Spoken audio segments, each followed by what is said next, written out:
નમસ્તે વિદ્યાર્થી મિત્રો, લાસ્ટ લેક્ચરમાં ધાતુ કર્મવિધિમાં આપણે ધાતુનું ઉત્પાદન કઈ રીતે કરાય એ આયર્ન અને કોપર આ બંનેમાં જોયું. હવે આપણે ઝીંક ધાતુનું નિષ્કર્ષણ પેજ નંબર 162 પેજ ઉપર ઝીંક ઓક્સાઇડમાંથી ઝીંક ધાતુનું નિષ્કર્ષણ. ઝીંક ઓક્સાઇડમાંથી ઝીંક ધાતુ નિષ્કર્ષણ. તો ઝીંકની ખનિજ હોય એ ઝીંક સલ્ફાઇડ હોય અથવા ઝીંક કાર્બોનેટ હોય. તો ઝીંક સલ્ફાઇડ ખનિજ હોય તો ઓક્સિજનની હાજરીમાં એને દહન કરી તો એને ગુંજન પ્રક્રિયા કહેવાય. તો ગુંજન પ્રક્રિયાથી ઝીંક ઓક્સાઇડ અને SO2 વાયુ છૂટું પડશે. સંતુલિત કરવી હોય તો આ પ્રક્રિયાને 2 વડે ગુણો. અહીંયા 2 અને 2 મોલ 6 એટલે 3 મોલ. અને જો ઝીંક કાર્બોનેટ હોય તો એને આપણે કેલ્સિનેશન પ્રક્રિયા કરીએ તો એના વિઘટનથી ઝીંક ઓક્સાઇડ અને કાર્બન ડાયોક્સાઇડ વાયુ છે એ આપણે છૂટું પડશે. બરાબર. તો એ રીતે પહેલા આપણે ઓક્સાઇડ મળે જે આપણે આગળ જોઈ ગયા હતા કે ધાતુની ખનિજમાંથી ધાતુના ઓક્સાઇડમાં રૂપાંતર કેમ કરાય. તો કે એને જો સલ્ફાઇડ ખનિજ હોય તો ગુંજન દ્વારા, અને કાર્બોનેટ ખનિજ હોય કે હાઇડ્રેટ તો આપણે કેલ્સિનેશન દ્વારા ઓક્સાઇડમાં. અને આ ઓક્સાઇડમાંથી ઝીંક ધાતુ મેળવી હોય તો આપણે આગળ એલિગ્રામ ગ્રાફ જોયો હતો કે કાર્બન સાથે પ્રક્રિયા કરવામાં આવશે કોઈ પણ તાપમાને. તો એમાં આપણે 1673 કેલ્વિન તાપમાને કે ઝીંક ઓક્સાઇડ છે આની પ્રક્રિયા કાર્બન સાથે કોક સાથે 1673 કેલ્વિન તાપમાને પ્રક્રિયા કરતા ઝીંક ઓક્સાઇડ છે એમાંથી અર્ધ પ્રક્રિયા સ્વરૂપમાં લખી તો ઝીંક મળે અને O-2 જેમાં ZnO 2 ઇલેક્ટ્રોન મેળવશે એટલે ઝીંક ધાતુ બની જશે Zn+2 માંથી. અને ઓક્સિજન ઇલેક્ટ્રોન ગુમાવશે એટલે અડધો મોલ O2 આપને મળે. અને પછી આ O2 છે એ કાર્બન સાથે પ્રક્રિયા કરશે એટલે કાર્બન મોનોક્સાઇડ મળે. એકંદરે પ્રક્રિયા શું બને? ઝીંક ઓક્સાઇડ માંથી ઝીંક ધાતુ અને કાર્બન મોનોક્સાઇડ તો કે આપણે મળશે. પણ કોપર કરતામાં વધારે તાપમાન ઊંચું રાખવું પડે. એલિગ્રામ ગ્રાફમાં તમે જોશો તો એ કાર્બન વાળો અને ઝીંક વાળો બે જે બિંદુ છે એથી ઉપરનું તાપમાન આવશે. તો તાપમાન 673 કરતાં ઊંચું તાપમાન હોય ત્યારે આ પ્રક્રિયા શક્ય બને છે. એ રીતે આ રીતે મેળવવામાં આવે છે. અને આ ધાતુ નિસ્યંદન કરવામાં આવશે. ઝડપથી શીતલ કરીને એકઠી એટલે પ્રવાહી સ્વરૂપે મળે છે. એટલે ઠંડુ પાડવામાં આવશે શીતકમાં રાખી એટલે આપણે ઘન સ્વરૂપે ઝીંક ધાતુ પ્રાપ્ત થઈ શકે. આ રીતે ઝીંક ધાતુનું નિષ્કર્ષણ. હવે એવી જ રીતે આપણે એલ્યુમિનિયમ ધાતુનું નિષ્કર્ષણ છે પણ એમાં વિદ્યુત રાસાયણિક સિદ્ધાંતનો ઉપયોગ કરવાનો છે. કેનો? વિદ્યુત રસાયણમાં વિદ્યુત વિભાજન કરવું છે તો આપણે એલ્યુમિનિયમ ધાતુનું નિષ્કર્ષણ કરવાનું છે. શેમાંથી? એલ્યુમિના એટલે Al2O3. પણ આનું શું કરવાનું છે તો કે વિદ્યુત વિભાજન. તો વિદ્યુત વિભાજનમાં આ કોષનો જેટલો પોટેન્શિયલ હોય E0 સેલ એના કરતાં વધુ બાહ્ય E0 એક્સટર્નલ પોટેન્શિયલ આપવામાં આવે તો આનું વિદ્યુત વિભાજન શક્ય છે. તો આપણે ખબર છે કે આ પ્રક્રિયામાં ડેલ્ટા G0 બરાબર -3f E0 સેલ પ્રમાણે આ પ્રક્રિયામાં ડેલ્ટા G0 ની કિંમત ધન આવે છે. તો એના કરતાં વધુ પોટેન્શિયલ આપવો પડશે તો આપણે ધાતુ કર્મવિધિ દ્વારા એ મેળવી શકશું. એ વિદ્યુત વિભાજ્ય સિદ્ધાંતની અંદર એ આવે છે. બરાબર. તો એનું મદદથી આપણે એલ્યુમિનિયમ ધાતુ છે એનું વિદ્યુત વિભાજ્ય સિદ્ધાંતની મદદથી તો કે નિષ્કર્ષણ કરવાનું રહેશે. તો એમાં આપણે એલ્યુમિના વિદ્યુત વિભાજ્ય દ્રાવણ તરીકે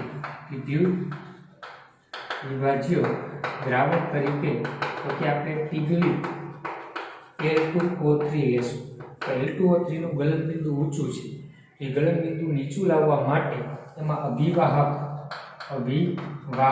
અથવા એને ફ્લક્સ કહેવાય કે જે ગલનબિંદુ નીચું લાવે તો અભિવાહક તરીકે CaF2 અથવા Na3AlF6 એટલે ક્રાયોલાઇટનો ઉપયોગ કરવો પડશે.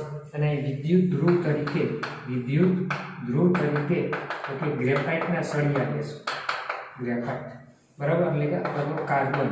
એ કાર્બન પોતે ઓક્સિડેશન પામશે એટલે આ કાર્બન છે ને એ રિડક્શન કરતાનું કામ કરે છે. રિડક્શન કર્તા તરીકે વર્તે છે અને આનું વિદ્યુત વિભાજન તો કે કરવાનું થશે. ટેક્સ્ટબુકમાં આકૃતિ પણ તમને આપેલી છે કે એકથી વધારે એનોડ અને કેથોડ ગ્રેફાઇટ રાખેલા છે અને વિદ્યુત વિભાજ્ય દ્રાવણ આપણે L2O3 નું પીગલેટ દ્રાવણ એને ગલનબિંદુ નીચું લાવવા વિભાગ તરીકે CaF2 અને O અથવા ક્રાયોલેટ ઉમેરવામાં આવશે. તો આ દ્રાવણમાં પીગલેટ દ્રાવણમાં Al+3 આયન હશે, O-2 આયન હશે અને એનોડ તરીકે કાર્બનના સળિયા છે. તો કાર્બન ઓક્સિડેશન પામશે અથવા O-2 ઓક્સિડેશન પામશે, Al+3 રિડક્શન પામશે.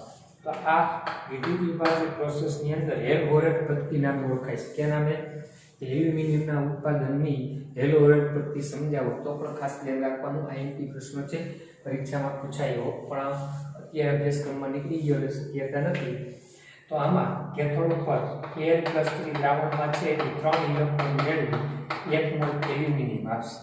તો એનોડ ઉપર કઈ પ્રક્રિયા થાય તો કે કાર્બન છે ને એ O-2 સાથે પ્રક્રિયા કરી ઓક્સિડેશન પામે તો કાર્બન મોનોક્સાઇડ અને 2 ઇલેક્ટ્રોન મુક્ત કરે. આ પ્રક્રિયા થાય અથવા વધારે પ્રમાણમાં ઓક્સિજન સાથે જોડાય તો કાર્બન ડાયોક્સાઇડ પણ ઉત્પન્ન થઈ શકે છે અને 4 ઇલેક્ટ્રોન તો છૂટા પડશે. કારણ કે 0 માંથી કાર્બનનો 4 થાય 2 મોલ. અથવા તો ઓક્સાઇડ આયન ખાલી ઓક્સિડેશન પ્રક્રિયા અનુભવે તો પણ કેથોડ ઉપર તમને 3 નિપજમાંથી કોઈ પણ એક નિપજ મળવાની શક્યતાઓ રહે છે. એટલે ખાસ ધ્યાન રાખવાનું. કેથોડ પર 3 તો આ એકંદરે પ્રક્રિયા આવી લખાય L2O3 અને કાર્બનના સળિયા વચ્ચેની પ્રક્રિયાથી એલ્યુમિનિયમ મળે અને કેથોડ ઉપર કાર્બન ડાયોક્સાઇડ સંતુલિત માટે આ 2 મોલ લઈ 4 મોલ મળશે. તો 6 મોલ ઓક્સિજન છે, આ 2 મોલ મળશે. 6 છે એટલે 3 મોલ, તો 3 મોલ કાર્બન લેશું.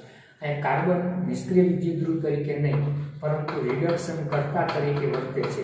એટલે પ્રક્રિયા દરમિયાન એનોડ છે એ વપરાતા જાય છે એટલે અમુક સમય બાદ એનોડ બદલાવવા પડે. અને એ પણ આપણે કીધું છે કે કેટલા પ્રમાણમાં એનોડ વપરાય છે.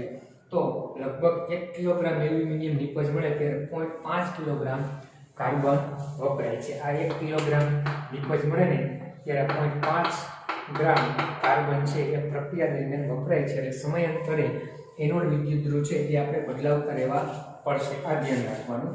અને પછી તમને બીજું કીધું છે કે વિદ્યુત વિભાજન પદ્ધતિ દ્વારા પણ નિમ્ન કક્ષાની અયસ્ક અને ભંગારમાંથી પણ કોપર મેળવી શકાય. તો નિમ્ન કક્ષાની એટલે એવું કહે છે કે એમાં કોપરનું પ્રમાણ બહુ જ ઓછું હોય એવી એની ખનિજો હોય અયસ્ક, તો એમાંથી પણ અથવા કોપરનો ભંગાર હોય એમાંથી પણ કોપર ધાતુ મળી શકે. કઈ રીતે તો કે જલ ધાતુ કર્મ વિધિ કીધી. એટલે નિમ્ન કક્ષાની અયસ્ક છે એને એસિડ અથવા બેક્ટેરિયાનો ઉપયોગ કરી એનું પ્રક્ષાલન કરવામાં આવશે. એટલે એમાં આપણે શું કરવાનું થશે, એ નિમ્ન કક્ષાની હોય અયસ્ક જેમ કે કોપર +2 એમાં છે તો એમાં આપણે હાઇડ્રોજન વાયુ પસાર કરશું તો હાઇડ્રોજન છે રિડક્શન પોટેન્શિયલ 0 છે, કોપરનો 0.34 છે તો આનો વધુ છે તેમાંથી રિડક્શનથી કોપર મળે અને H2 ના ઓક્સિડેશનથી તો ત્યાં આપણે H+ મળે. તો એમાં આ રીતે પાણી ઉમેરી પાણીમાંથી જે H2 ઉત્પન્ન થાય વિદ્યુત વિભાજન દ્વારા એ કોપર +નું રિડક્શન કોપર ધાતુમાં કરી શકે છે. એ ધ્યાનમાં રાખવાનું છે. અથવા લોખંડના ભંગાર સાથે પ્રક્રિયા કરી શકે. લોખંડના ભંગાર સાથે પ્રક્રિયા કરો તો લોખંડ હોય એનું ઓક્સિડેશન થાય અને આમાંથી કોપર +2 બને. લોખંડના ઓક્સિડેશનથી Fe+3 બને. તો ઇલેક્ટ્રોનનો ફેરફાર સંતુલિત કરવાને 3 વડે ગુણવું પડે અને કેટલા વડે 2 વડે આમ કોપર મળે. એ રીતે અથવા હાઇડ્રોજન વાયુ પસાર કરી એને જળ ધાતુ કર્મ વિધિ કહેવાય. એ રીતે પણ કોપર ધાતુ છે એ બહુ ઓછી કક્ષાનું કોપર ધરાવતા હોય એમાંથી તમે મેળવી શકો છો. એ ધ્યાનમાં રાખો. તો આ ચેપ્ટરની થિયરી પૂરી. હવે ઉદાહરણના પ્રશ્નો જોઈએ. તો પહેલેથી ઉદાહરણ જોઈએ તો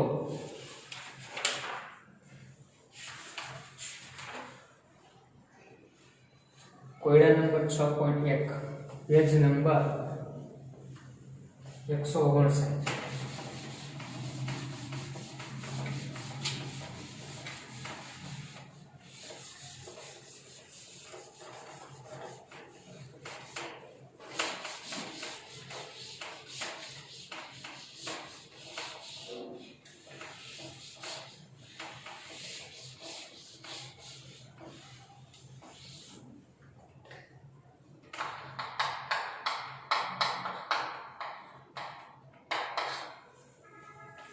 6.1 મેગ્નેશિયમ એલ્યુમિનિયમનું રિડક્શન કરે તેની શરતો સૂચવો અને બંને સમીકરણ નીચે પ્રમાણે આપેલા પ્રમાણે છે.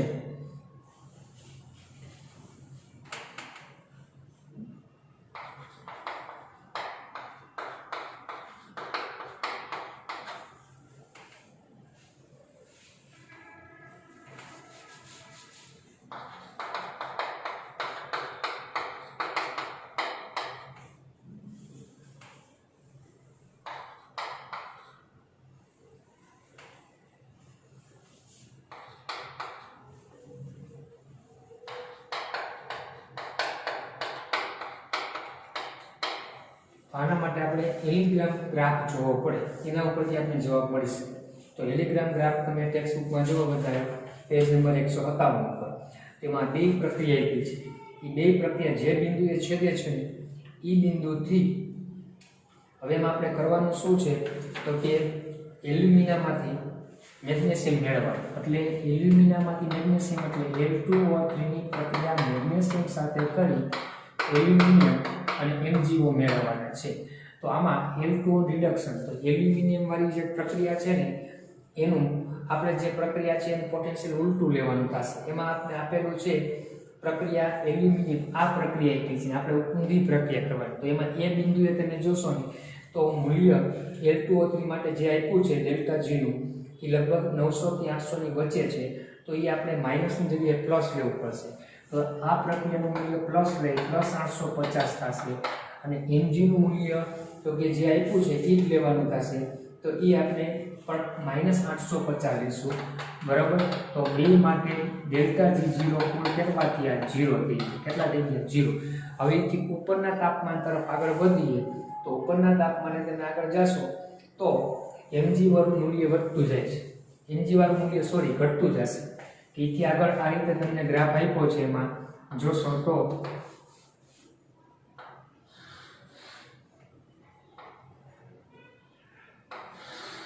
આ બિંદુ છે, બરાબર. હવે આ કેનો ગ્રાફ છે? Mg નો. અને આ કેનો છે? એલ્યુમિનિયમ. તો એલ્યુમિનિયમમાં આ મૂલ્ય આ રીતે જાય છે. આમ ઉપરના આ બિંદુથી ઉપરના બિંદુએ જાય તો મેગ્નેશિયમમાં એ માઇનસ ઓછું થાય અને ઓલામાં માઇનસ વધુ. તો એનો મિનિંગ એવો કે આથી નીચા તાપમાને તમે જાઓ તો નીચા તાપમાને જોશો તો Mg માં માઇનસ મૂલ્ય વધારે આવશે અને ઓલામાં ધન મૂલ્ય ઓછું આવશે. તો આ જે એ બિંદુએ તાપમાન છે એથી નીચા તાપમાને Al2O3 માંથી Mg વેલ્યુ મેળવી શકે. એટલે અંદાજે આપણે વાત કરીએ ને તો લગભગ 1300 સેલ્સિયસથી નીચા તાપમાનની આસપાસ. કેટલા? 1300. તો આ પ્રક્રિયા ઉપરથી એવું કહી શકાય કે એલિગ્રામની મદદથી જોતા કેટલા 1300 સેલ્સિયસથી નીચા તાપમાને ડેલ્ટા G0 કેવા બને છે? ઋણ. તો એ તાપમાને તમે મેગ્નેશિયમ ધાતુની મદદથી એલ્યુમિનિયમ ધાતુ મેળવી શકશો. આ ધ્યાન રાખો. એ જ રીતે એના ઉપરથી બીજો પ્રશ્ન છે, ઉષ્માગતિકીય રીતે સુગમ હોવા છતાં એલ્યુમિનિયમની ધાતુકર્મ વૃદ્ધિ પદ્ધતિમાં એલ્યુમિનિયમના રિડક્શન માટે મેગ્નેશિયમ વપરાતું નથી. શા માટે? તો આપણે એમાં કહેવાનું કે એમાં તાપમાન છે એ ઊંચું રાખવું પડે છે. એલિગ્રામ ગ્રાફની મદદથી જોતા, બરાબર, તો કે એ જે બિંદુ છે તેથી નીચા તાપમાને પ્રક્રિયા કરી શકે છે, પણ વ્યવહારિક દ્રષ્ટિએ નિપજ બહુ વધારે પ્રમાણમાં મળતી નથી ને એટલે ત્યાં આપણે મેગ્નેશિયમ ધાતુનો ઉપયોગ કરી શકતા નથી. પછી રિડક્શન, કોયડા નંબર 6.3 રિડક્શન તાપમાને જો બનતી ધાતુ પ્રવાહી સ્વરૂપમાં હોય તો ધાતુ ઓક્સાઇડનું રિડક્શન શા માટે વધારે સરળ હોય છે? તો પ્રવાહી સ્વરૂપમાં હોય, ઘનમાં પ્રવાહી અને વાયુ તરફ જેમ એન્ટ્રોપી શું થાય? વધે. અને એન્ટ્રોપી વધે તો પ્રક્રિયાનો વેગ વધે. એટલે કીધું છે કે મળતી નિપજ પ્રવાહી અવસ્થામાં હોય તો એન્ટ્રોપી ફેરફાર વધારે. એન્ટ્રોપી ફેરફાર વધે તો મુક્ત ઉર્જા ડેલ્ટા G નું મૂલ્ય પણ વધે, જેના કારણે પ્રક્રિયા સરળતાથી થઈ શકે. માટે પ્રવાહી અવસ્થામાં સરળતાથી રિડક્શન કરી શકાય. આ કોયડા નંબર 6.3. કોયડા નંબર 6.4. કોયડો 6.4. એમાં આપણે એવું કીધું એક જગ્યા પર નિમ્ન કક્ષાની કોપર અયસ્ક પ્રાપ્ય છે અને ઝિંક અને આયર્નનો ભંગાર પણ પ્રાપ્ય છે. તો આ બંને ભંગારમાંથી કયો ભંગાર પ્રક્ષાલન કરેલી અયસ્કનું રિડક્શન કરવા માટે વધુ યોગ્ય હશે અને શા માટે? તો એમાં શું ધ્યાન રાખવાનું છે? કોપરની અયસ્ક છે એટલે કોપર પ્લસ 2, એમાં ભંગાર તરીકે ઝિંક છે અને આયર્ન છે. પણ ઝીંકનો E0 રિડક્શન પોટેન્શિયલ મૂલ્ય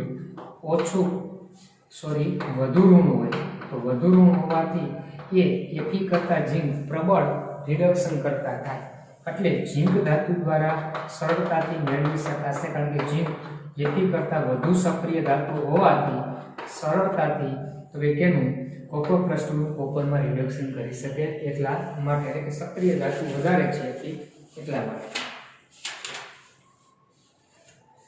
કોયડા પૂરા. હવે આપણે લખાણ સંબંધી પ્રશ્ન જોઈએ.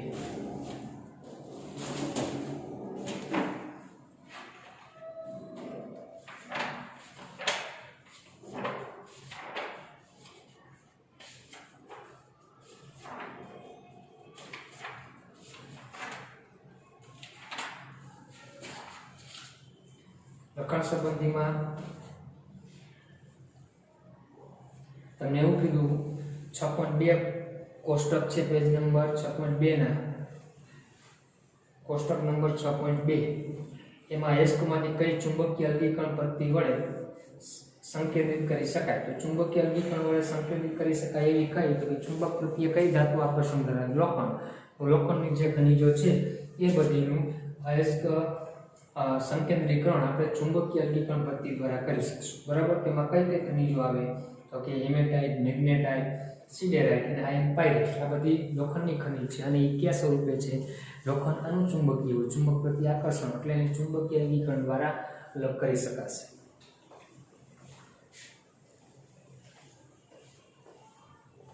પછી બીજો પ્રશ્ન એલ્યુમિનિયમના નિષ્કર્ષણમાં પ્રક્ષાલનની સી અગત્યતા છે. તેમાં એલ્યુમિનિયમની આપણે ખનિજ લીધી હતી લખાણ સંબંધિત પ્રશ્ન 2 તો એલ્યુમિનિયમ ગેસમાં એલ્યુમિના SiO2 Fe2O3 અને PiO2 હોય છે તો આપણે આનું NaOH ના દ્રાવણ ઉમેરી અને નિશ્ચલન કરતા તો આ બે ખનિજ શું થાય NaOH માં દ્રાવ્ય થાય અશુદ્ધ કેવી રહે છે અદ્રાવ્ય બરાબર. એટલે નિશ્ચલન પ્રમાણે કોઈ ખનિજને દ્રાવ્ય સંકીર્ણ સ્વરૂપમાં લેવામાં આવે છે તો આ બે દ્રાવ્ય અને પછી આમાં વધારે પ્રમાણમાં CO2 વાયુ પસાર કરતા SiO2 એ સિલિકા સ્વરૂપે કે દૂર થતું હતું બરાબર. એટલે કે L2O3 ની અશુદ્ધિ કરતા NaOH જેવા બેઝિક દ્રાવણમાં વધુ સરળતાથી દ્રાવ્ય થઈ શકતી હોવાથી બરાબર તો કે બોક્સાઇટ ખનિજ છે એનું સંકેન્દ્રીકરણ આપણે શરૂઆતમાં સંકેન્દ્રીકરણ કઈ પદ્ધતિ વડે તો નિશ્ચલન વડે કરી શકાય છે.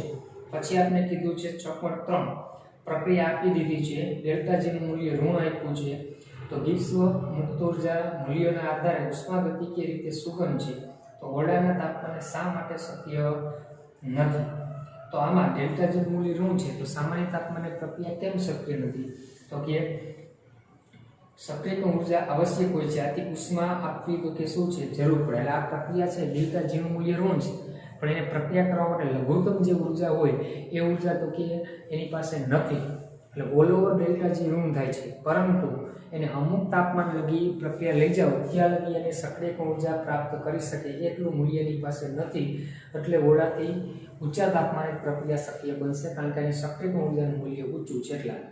6.4 શું એ સાચું છે કે કોઈ પણ પરિસ્થિતિમાં Mg L2O3 નું રિડક્શન કરી શકે અને MgO નું રિડક્શન એલ્યુમિનિયમ કરી શકે આ પરિસ્થિતિ શું હશે તો એ ખોટી વાત છે. આપણે આ જ પ્રશ્ન હમણાં જોયો આ 1300 ની આસપાસ કીધું હતું આપણે તો 1300 સેલ્સિયસ થી નીચા તાપમાને છે ને કોણ તો કે Mg L2O3 રિડક્શન કરી શકે અને બીજું એવું કીધું કે MgO માંથી Mg એલ્યુમિનિયમ મેળવી શકે તો એનાથી ઉલટું કે 1300 સેલ્સિયસ થી ઊંચા તાપમાને શક્ય બને એટલે કે આપણે શું કહેવાનું એલિગ્રામ ગ્રાફ ઉપરથી જોતા આ બેનો ગ્રાફ જે બિંદુએ છેદે છે એ બિંદુથી ઉપર નીચા તાપમાને L2O3 માંથી Mg ધાતુ એલ્યુમિનિયમનું ઉત્પાદન કરી શકાય અને MgO આપ્યા હોય તો એમાંથી Mg મેળવવું એલ્યુમિનિયમ વડે તો એ જે ગ્રાફ જે બિંદુએ છેદે છે ઉપરના તાપમાને તો કે મેળવી શકાય. ટેક્સ્ટબુકમાં એ તાપમાન તમને 1350 સેલ્સિયસ આપ્યું આપણે 1300 લીધું પણ 1350 અથવા 1300 રૂપમાં બે બિંદુ જ્યાં છેદે છે ને એથી નીચા તાપમાને L2O3 માંથી Mg દ્વારા એલ્યુમિનિયમ મળે અને MgO આપ્યું એમાંથી Mg જોતું હોય એલ્યુમિનિયમ મળે તો આ બિંદુથી એટલે કે 1350 થી ઉપરના તાપમાને શક્ય બનશે. તો આ લખાણ સંબંધી પૂરા થયા. હવે આપણે સ્વાધ્યાયના પ્રશ્નો જોઈએ.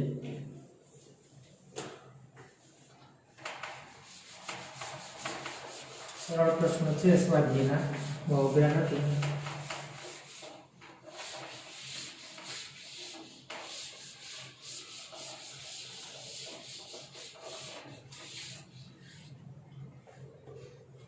કોપરનું જળ ધાતુકરણ વિધિ નિષ્કર્ષણ કરી શકાય પણ ઝીંકનું કરી શકાતું નથી. શા માટે? કોપર છે એનું રિડક્શન પોટેન્શિયલ ધન હોય, ઝીંકનો ઋણ હોય. તો ઋણ હોય તો એ H2 વડે અથવા બીજી ધાતુ વડે તો કે એનું રિડક્શન શક્ય બનતું નથી. એટલે આપણે એ કહેવાનું છે સિમ્પલ કે ઝીંકનો રિડક્શન પોટેન્શિયલ ઋણ હોય, કોપરનો ધન. તો કોપરનો ધન હોવાથી એ H2 વડે અથવા એસિડ વડે સરળતાથી રિડક્શન પામી શકાય અથવા અન્ય સક્રિય ધાતુ હોય એના દ્વારા કોપર +2 માંથી કોપર મળી શકે.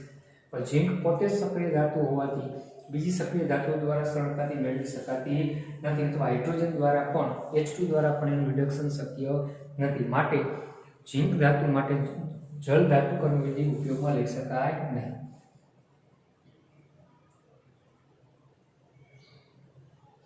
ફિન પ્લોન પદ્ધતિમાં અવસાદ શું ભાગ ભજવે?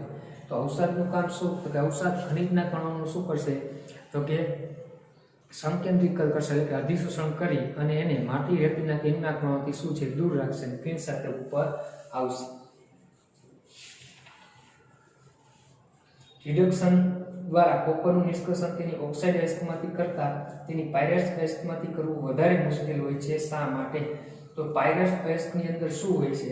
તો કે સલ્ફાઇડ હોય અને ઓક્સાઇડ હોય તો ઓક્સાઇડનું રિડક્શન સરળતાથી થઈ શકે. ત્યાં સલ્ફાઇડ ખનિજો એનું રિડક્શન કરવું મુશ્કેલ છે. એટલે પાયરેટ્સ યુક્ત ખનિજના માંથી આયન ધાતુ મેળવવી મુશ્કેલ છે, કારણ કે સલ્ફાઇડ યુક્ત હોવાથી એનું રિડક્શન મુશ્કેલ છે. એટલા પછી કીધું સમજાવો જળશુદ્ધિકરણ સ્તર ક્રોમેટોગ્રાફી. તો એ બેઠા પ્રશ્નો એટલે ચર્ચા કરતો નથી. પછી આપણે 6.5 તેમાં 673 કેલ્વિન તાપમાને કાર્બન અને CO માંથી કયો સારો રિડક્શન કરતા છે? તો એ આપણે એલિગ્રામ ગ્રાફ જોવું પડશે.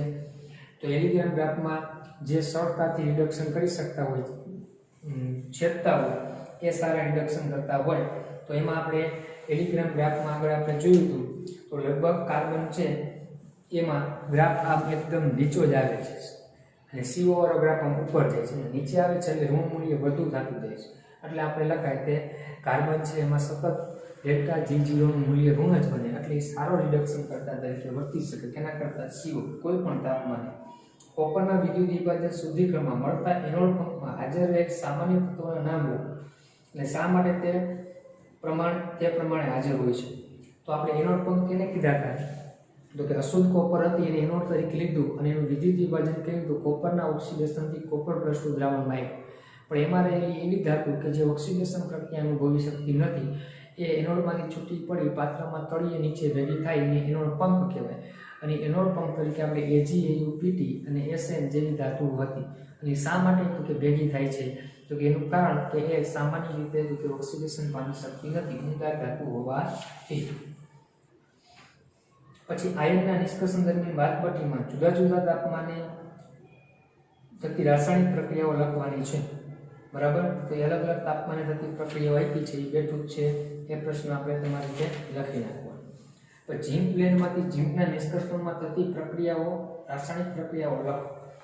તો સ્વાધ્યાય 6.1 ઝીંક પ્લેન એટલે ZnS. તો હમણાં જ આપણે વાત કરી કે એનું પહેલા સલ્ફાઇડ યુક્ત છે તો ઓક્સાઇડમાં કન્વર્ટ કરવા માટે પહેલા ગુંજનમાં કરવું પડે. શું કરવું પડશે? તો કે ગુંજન. બરાબર?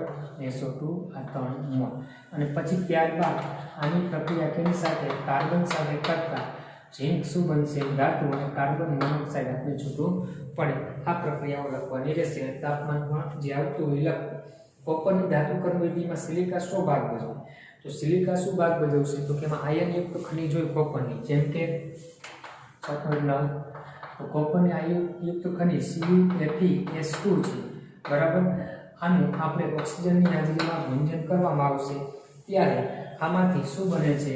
તો કે કોપર સલ્ફાઇડ અને FeS પણ બને છે. શું બનશે? કોપર સલ્ફાઇડ FeS અને પ્લસ સલ્ફર છે એ SO2 સ્વરૂપે પણ દૂર થયું. સંતુલિત લખતો નથી પણ આ આયન દૂર કરવો જરૂરી છે. તો FeS સાથે FeS પાછું વધુ પ્રમાણમાં O2 સાથે પ્રક્રિયા કરી FeO અને SO2 બનાવે અને આ FeO દૂર કરવા માટે એની અંદર સિલિકા ઉમેરશું તો એ FeSiO3 એટલે કે સ્લેબ સ્વરૂપે દૂર કરવા માટે એટલે આયન છે એને સ્લેબ તરીકે દૂર કરવા માટેનો ઉપયોગ કરવામાં આવે છે. એ ધ્યાન રાખવાનું અને પ્રક્રિયાઓ લખવું. જો તત્વો ખૂબ જ ઓછા જથ્થામાં હોય તો તેને શુદ્ધિકરણ માટે કઈ પદ્ધતિ વપરાય? તો ઓછા જથ્થામાં હોય ત્યારે સામાન્ય રીતે આપણે જળ ધાતુકર્મ વિધિ છે અથવા ક્રોમેટોગ્રાફી પદ્ધતિઓ છે એનો ઉપયોગ કરી શકશું અથવા નિશ્ચાલન પદ્ધતિ છે એનો ઉપયોગ થાય. જો કોઈ તત્વો તેના રાસાયણિક ગુણધર્મો સાથે વધુ સામ્યતા ધરાવતા રાસાયણિક ગુણધર્મો વાળી અશુદ્ધિ હાજર હોય તો તે તત્વોના શુદ્ધિકરણ માટે કઈ પદ્ધતિ છે ઉપયોગ? એટલે કે રાસાયણિક ગુણધર્મો બેયના સમાન ધાતુ અને એમાં રહી અશુદ્ધિ તો એના શુદ્ધિકરણ માટે કઈ? તો કે ક્રોમેટોગ્રાફી. કારણ કે અધિશોષણના સિદ્ધાંત ઉપર સમાયેલી પદ્ધતિ છે. એમાં રાસાયણિક ગુણધર્મ સમાન હોય તો પણ એ અધિશોષણ પામવાની ક્ષમતા અલગ અલગ હોય. તો આવી અશુદ્ધિ અને મુખ્ય ધાતુ બંને સમાન રાસાયણિક ગુણધર્મ ધરાવતા હોય ત્યારે આપણે ક્રોમેટોગ્રાફી પદ્ધતિ છે એનો ઉપયોગ કરી અને એનું શુદ્ધિકરણ કરી શકાય. પછી નિકલના શુદ્ધિકરણની પદ્ધતિનું વર્ણન કરો તો નિકલ ધાતુનું શુદ્ધિકરણ બાષ્પાવસ્થા શુદ્ધિકરણ પદ્ધતિ હતી જેમાં મોડ કાર્બોનિલ કે નિકલ શુદ્ધ નિકલ ધાતુની CO કાર્બોનિલ લિગેન્ડ સાથે ઉચ્ચ તાપમાને પ્રક્રિયા કરતા બાષ્પશીલ નિકલ ટેટ્રા કાર્બોનિલ સંયોજન મળે અને નીચે ઊંચા તાપમાને ગરમ કરતા વિઘટનથી શુદ્ધ નિકલ ધાતુ CO મળી. બેઠો પ્રશ્ન IMP છે, ખાસ કરીને જો પૂછાઈ શકશે. 6.13 સિલિકા સાથે સંલગ્ન બોક્સાઇટ રેસ્ટમાંથી સિલિકામાં એલ્યુમિના કેવી રીતે અલગ કરશો? સિલિકા સાથે સંલગ્ન તેમાં SiO2 પણ હારે હોય તો આપણે કીધું એ પ્રમાણે કે એને NaOH દ્રાવ્ય કરવાની છે. NaOH દ્રાવ્ય કરશો એટલે બે દ્રાવ્ય થઈ જાય પણ પછી એને આપણે કાર્બન ડાયોક્સાઇડ વાયુ પસાર કરતા એલ્યુમિનાનું અવક્ષેપણ થઈ જશે અને સિલિકા છે એ દ્રાવણમાં દ્રાવ્ય સ્વરૂપે જ રહેશે. NaSiO3 સિલિકા સ્વરૂપે એ પદ્ધતિ દ્વારા અલગ કરી શકાય. ઉદાહરણ આપી ભૂજન નિષ્કાપન વચ્ચેનો ભેદ દર્શાવો. એ બેઠો પ્રશ્ન છે એ તમારે જોઈ લેવું. ભળતર લોખંડ કાચું લોખંડથી કેવી રીતે અલગ પડે છે? તો કાચું લોખંડ હોય ને એ વાતપટ્ટીમાંથી જે લોખંડ મળે છે કાચું લોખંડ જેમાં 4% કાર્બન અને બીજી અન્ય અશુદ્ધિઓ હોય છે, બરાબર, જેને પીગ આયન કહેવાય, ઢાળી શકાય. જ્યારે ભળતર લોખંડ છે એ આપણે કાચું લોખંડ છે એમાં કોક કાર્બનનો ભૂકો લોખંડનો ભંગાર નાખી અને એને ગરમ કરવામાં આવે છે. તેમાં કાર્બનનું પ્રમાણ ઘટે છે, બરાબર, અને વધુ મજબૂત બને છે, બરડ બને છે, સખત. તો એ ભળતર લોખંડ છે. એટલે ભળતર લોખંડ અને કાચું લોખંડમાં કાર્બનનું પ્રમાણ અલગ અલગ હોય. કાચા લોખંડમાં કાર્બનનું પ્રમાણ વધુ હોય અને ભળતર લોખંડમાં ઓછું હોય. ખનિજ અયસ્ક વચ્ચેનો ભેદ પણ તમને આવડશે. કોપર મેટને શા માટે સિલિકાના સ્તરવાળા પરિવર્તકમાં મૂકવામાં આવે છે? તો કારણ કે કોપર મેટેમાં Cu2S અને FeS બંને હોય. શું હોય? Cu2S અને FeS. તો આમાં Fe દૂર કરવા માટે એમાં સિલિકા હોય ને એમાં ઉમેરવું પડે જેથી કરીને Fe છે એ સ્લેબ સ્વરૂપે દૂર થાય. એટલા માટે સિલિકા ભરેલા, બરાબર છે, જે પરિવર્તક એટલે કે એક પાત્ર છે એની અંદર રાખવામાં આવે છે. એલ્યુમિનિયમની ધાતુકર્મ વિધિમાં કરાયેલા શું ભાગ ભજવે? તો કે એલ્યુમિનિયમનું વિદ્યુત વિભાજન કરી એલ્યુમિના Al2O3 અને આપણે એલ્યુમિનિયમ મેળવી છે. પણ એલ્યુમિનાનું ગલનબિંદુ ઊંચું હોવાથી પીગલિત અવસ્થામાં લાવવા માટે બહુ વધારે ગરમ કરવું પડે. ત્યારે ક્રાયોલાઇટ અભિવાહક એટલે કે ગલનબિંદુ નીચું લાવવાનું કામ કરે છે. નિમ્ન કક્ષાની કોપર અયસ્કની બાબતમાં કેવી રીતે નિશ્ચાલન કરવામાં આવે છે? તો એને એસિડ દ્વારા રાખવામાં આવશે. એસિડમાં રહેલું શું છે? H+ છે એ કોપર પ્લસનું કોપર ધાતુમાં રિડક્શન કરશે. એટલે એસિડિક દ્રાવણમાં ઓક્સિજન વાયુ પસાર કરવાથી નિમ્ન કક્ષાની કોપર અયસ્કમાંથી કોપર મેળવી શકો. CO નો ઉપયોગ કરી ઝિંક ઓક્સાઇડ રિડક્શન કરીને ઝિંક ઓક્સાઇડમાંથી ઝિંકનું નિષ્કર્ષણ શા માટે કરવામાં આવતું નથી? તો એમાં શું ધ્યાન રાખવાનું? આ ઝિંક ઓક્સાઇડમાં કાર્બન જ વાપરો. અહીંયા આપણે એવું કીધું CO કેમ વાપરવામાં આવતું નથી? તો એ પ્રક્રિયામાં ડેલ્ટા G0 નું મૂલ્ય તો કે વધુ હોય છે, વધુ ધન હોય છે. બહુ ઊંચા તાપમાને પ્રક્રિયા કરવી પડે છે એટલા માટે એ શક્ય નથી. 6.21 Cr2O3 માં ડેલ્ટા G0 નું મૂલ્ય -540 છે, L2O3 માં -870 તો Cr2O3 નું એલ્યુમિનિયમ સાથે રિડક્શન શક્ય છે એટલે આવું કીધું છે. ક્રોમિયમ અને O2 વચ્ચેની પ્રક્રિયાથી Cr2O3 બને. એલ્યુમિનિયમ O2 વચ્ચેની પ્રક્રિયાથી L2O3 મળે. તો હવે આપણે એમ કહે છે કે Cr2O3 અને એલ્યુમિનિયમ વચ્ચેની પ્રક્રિયાથી આપણે ક્રોમિયમ અને L2O3 આ પ્રક્રિયા શક્ય બને કે ન બને એ આપણે કહેવાનું છે. તો ક્રોમિયમ માટે આ મૂલ્ય કેટલું કીધું? -540 કીધું. આના માટે -827 કીધું. તો આ પ્રક્રિયા પ્રમાણે જોઈએ તો આ મૂલ્ય ઉલટું લેવું પડે, પ્લસ લેવું પડે 540, અને આ મૂલ્ય -827. તો ઓલ ઓવર મૂલ્ય ઋણ થાય છે. જોઈ લો કેવું થાય છે, ઋણ. તો કહી શકાય કે બેની ગિબ્સની ઊર્જાનો સરવાળો કરતા ΔG ઋણ બને છે, જેથી Cr2O3 નું રિડક્શન એલ્યુમિનિયમ વડે શક્ય બનશે. ઝિંક ઓક્સાઇડ માટે કાર્બન કે કાર્બન મોનોક્સાઇડ કયો સારો રિડક્શન કરતા? હમણાં જ વાત થઈ ત્યાં વધુ છે એટલે કાર્બન સારો રિડક્શન કરતા ગણાશે. કોઈ પણ વિશિષ્ટ બાબતમાં રિડક્શન કરતાની પસંદગી આધાર ઉષ્માગતિકીય પરિબળ છે. આ નિવેદન સાથે તમે કેટલે અંશે સહમત છો? તમારા જવાબ બે ઉદાહરણ સાથે આધારભૂત બનાવો. રિડક્શન કરતાની કઈ રીતે પસંદગી કરવી? બરાબર, એ ઉષ્માગતિશાસ્ત્રના મૂલ્યો ઉપર પરિબળ ΔG, ΔH, ΔS ના મૂલ્યો ઉપર આધાર રાખે. એ કોઈ ઉદાહરણ દ્વારા સમજાવવું એવું કહે છે. તો આપણે એલિગ્રામ ગ્રાફ ઉપરથી સમજાવવું પડે. તેના ઉપરથી એલિગ્રામ. તો એલિગ્રામ ગ્રાફમાં આપણે એવું કીધું હતું કે નીચે જે ધાતુના ગ્રાફ હતા એ બધી ધાતુ દ્વારા ઉપરની ધાતુનું રિડક્શન કરી શકાય છે. તો એ તમારી રીતે સમજાવવાનું થાય. બરાબર, પણ હવે નીકળી ગયું છે એટલે પૂછવાની શક્યતા નથી. પછી 6.24 જે પદ્ધતિમાં આડ પેદાશ તરીકે ક્લોરીન મેળવવામાં આવતો હોય તે પ્રકરણનું નામ લખો અને જો NaCl ના જલીય દ્રાવણનું વિદ્યુત વિભાજન કરવામાં આવે તો શું થાય? તો આડ પેદાશ તરીકે ક્લોરીન કેમાંથી મળે? તો કે બ્રાઇન દ્રાવણના વિદ્યુત વિભાજન. બ્રાઇન એટલે NaCl નું પીગળિત દ્રાવણ છે, એનું આપણે વિદ્યુત વિભાજન કરીએ છીએ તો ક્લોરીન વાયુ મળે છે, હાઇડ્રોજન વાયુ, અને દ્રાવણમાં NaOH પણ નિપજ તરીકે મળી શકે છે. આ ધ્યાન રાખવાનું. અને NaCl ના મળશે. બરાબર, આ પીગળિત દ્રાવણ શું? બ્રાઇન એટલે કે અતિ સાંદ્ર દ્રાવણ. પણ NaCl નું જલીય દ્રાવણ લેવામાં આવે તો કે વિદ્યુત વિભાજન કરશો તો સોડિયમ ધાતુ મળશે તથા NaOH નહીં મળે. તો NaOH છે એનું જલીય દ્રાવણ લેવામાં આવે, ખાલી NaCl નું. અને પ્રશ્નમાં કીધું છે NaCl ના જલીય દ્રાવણનું વિદ્યુત વિભાજન. તો NaCl છે એના મંદ જલીય દ્રાવણનું વિદ્યુત વિભાજન કરો તો સોડિયમ અને ક્લોરીન મળે, તો NaOH મળશે નહીં. બરાબર, આ ધ્યાન રાખવાનું છે. પછી એલ્યુમિનિયમની ધાતુ કરવિધિમાં ગ્રેફાઇટના સળિયા શું ભાગ ભજવે? હમણાં જ આપણે આગળ પ્રશ્ન જોયો છેલ્લે કે એલ્યુમિનિયમનું રિડક્શન કરીએ છીએ કાર્બન વડે, ત્યારે એમાંથી કાર્બન ડાયોક્સાઇડ બને એલ્યુમિનિયમ. તો કાર્બનનું ઓક્સિડેશનથી એટલે રિડક્શન કરતા તરીકેનો ભાગ ભજવે છે. નીચેની પદ્ધતિ વડે ધાતુના શુદ્ધિકરણના સિદ્ધાંતની રૂપરેખા લખો. એટલે તમારે ઝોન શુદ્ધિકરણ, વિદ્યુત વિભાજ્ય શુદ્ધિકરણ, બાષ્પાવસ્થા શુદ્ધિકરણનો નિયમ લખી એક એક ઉદાહરણ દ્વારા સમજાવવાનું છે. એ જાતે જોઈ લેવાનો. જેમાં MgO નું એલ્યુમિનિયમ રિડક્શન કરે તેવી અપેક્ષા માટે પરિસ્થિતિઓનું પ્રાકકથન કરો. MgO નું એલ્યુમિનિયમ મળે તો એ પણ હમણાં જ આપણે જોયું, આગળ આવી ગયો પ્રશ્ન કે જે બે બિંદુએ ગ્રાફ છેદતા હતા તો એમાં આપણે એલ્યુમિનિયમ મેળવવું હોય Mg વડે તો આપણે નીચું તાપમાન કીધું. MgO માંથી એલ્યુમિનિયમ મેળવ્યું છે, MgO માંથી Mg મેળવ્યું છે એલ્યુમિનિયમ દ્વારા. તો ઓલા બે એ બિંદુએ જ્યાં ગ્રાફ છેદતો એથી ઉપરનું તાપમાન હોય તો શક્ય એટલે કે 1350 સેલ્સિયસથી ઊંચા તાપમાને MgO માંથી Mg એલ્યુમિનિયમ વડે મેળવી શકાશે. આ રીતે આ પ્રશ્ન છે એ ધ્યાનમાં રાખવાનો હતો. તો આ સાથે આ ચેપ્ટર પૂરું.